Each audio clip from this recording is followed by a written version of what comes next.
Welcome to the City of Florissant podcast, where we talk anything and everything related to the beautiful City of Florissant. Hi, I'm Mayor Lowery, and welcome to another edition of the Mayor's Podcast Show. With me today is the president of Westport Pools, Ryan Casserly. Ryan, thank you for coming in today. Mr. Mayor, thank you for having me. It's a real honor to be here. Appreciate it. So, and what we're here for today is to talk about our pools that we've had, our aquatic centers at Bangert, and the former pool at Coke, and of course our indoor pool. So before we get into that, what you want to tell you about your history and what you've done? I know you're in the pool industry, and kind of tell about your background. Sure. Thank you. So Westport Pools was founded about 55 years ago, so in 1967. We have extensive experience with new swimming pool construction, renovation, service, chemicals, kind of spanning the entire spectrum. Our company is made up of engineers and of constructors, so we kind of serve both. So we're able to look at facilities, understand facilities, design them, and then ultimately build that for a customer. Very good. So in your history with the City of Florissant, you've had the opportunity to look at our aquatic centers.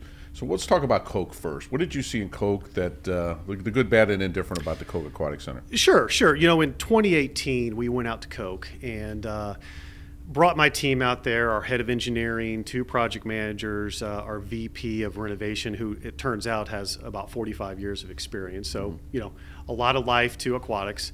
And we went out to Coke, and what we had noticed was there appeared to be some structural failures with the concrete, resulting in fairly significant water loss.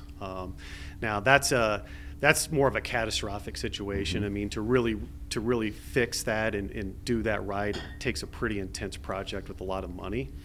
Not only did we find the structural issues, but just end of life on features such as play units, equipment in the equipment building, and just really a facility that needed a lot of money to get it going again. Of course, I think a couple years prior to that, we actually we had to take down the slides at that pool also. That's correct. Yeah. That's correct. So, over time, these facilities, they're complicated, and they start to degrade and erode, and it's no fault of anybody, but, they're out in the weather, they're subject to elements, and, they over time just degrade. And we were estimating somewhere around 30,000 gallons of water a day that we were losing out of that pool. That's significant. Yeah. That's significant, So really, in your opinion on that evaluation, there really wasn't a whole lot that the city could have done to save the aquatic center at that point? There really wasn't. It was a tough situation to be in, and we understood that. Not only was it the aquatics portion of the project, but you also had a bathhouse that was fairly aged and difficult to deal with. So there was more than just a pool associated with it. So at that point, your recommendation was that we should close the aquatic center because it was beyond repair. You are correct. You are correct. So then, now currently, of course, Bangert is there, and that's our pool that we're using currently today. It's our only outdoor pool that we have. It's been around a long time, though. It has, yes, sir. Yeah. And so, I mean, what's your evaluation of Bangert? It predates Westport Pools even. Oh, I that's think right. It was built in 1956, and so it's pretty amazing that Bangert is still there. It's operating. I have to tell you, I think the city has done a good job maintaining a pool of that age to this point. But similar to Coke, it really is experiencing failures on equipment. We saw structural issues with the pool deck. There has been some leaking reported in the gutters.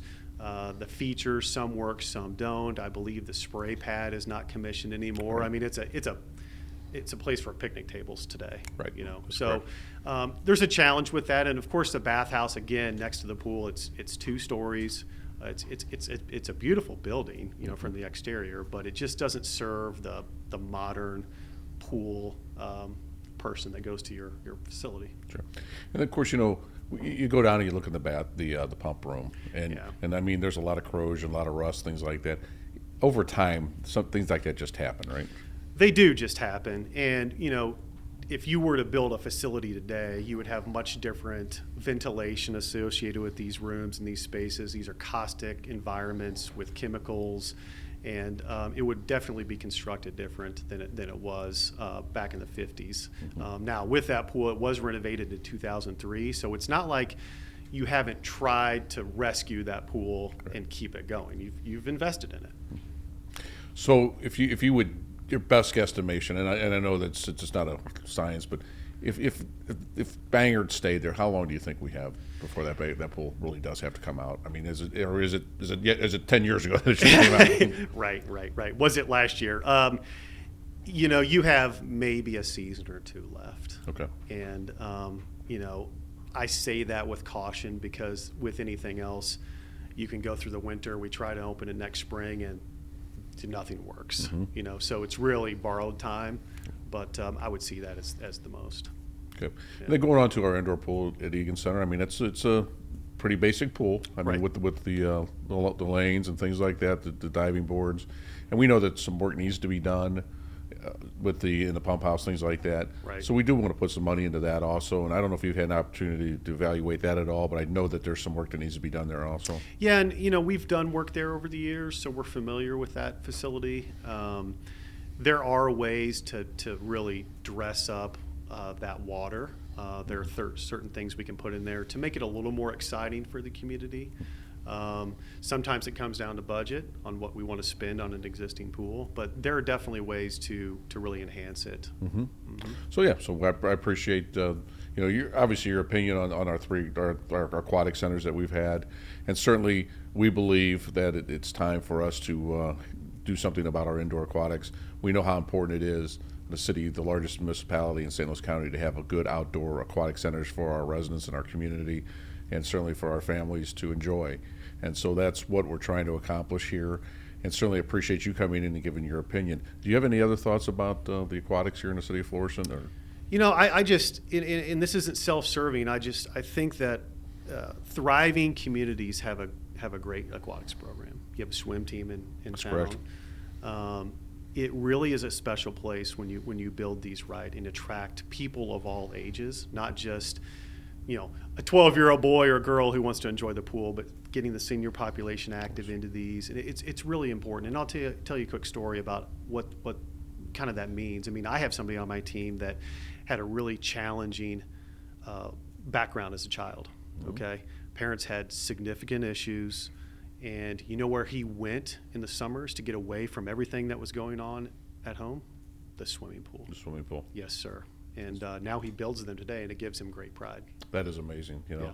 And that is the thing is that when you do go to aquatic centers, it's just a time for you to enjoy. Oh yeah, just listen to it. You can hear Yes. it. You can close your eyes and pull up and hear that. Absolutely. That there's a lot of fun happening. And of course, you mentioned our swim team, our Florissant Fish swim team. They just won their conference finals. But Nice. every year we have 130 to 150 kids swim on that team. I mean, that's amazing. And of course, if we don't have outdoor aquatics, it's going to be very difficult for them to compete any longer with just the indoor facility. Right. Well, Brian, once again, thank you for being here today. Thank you for giving your opinion and certainly the work that you've done for the city of Florissant. Well, thank you. It's a great honor to be here. We have a few employees who are residents here. They're excited about Prop A, so I appreciate you hosting Westport Pools. Thank you very much. So anyway, just want to thank Brian for being here today, and certainly this is another edition of the Mayor's Podcast Show. Thank you for being here. We are Florissant Strong.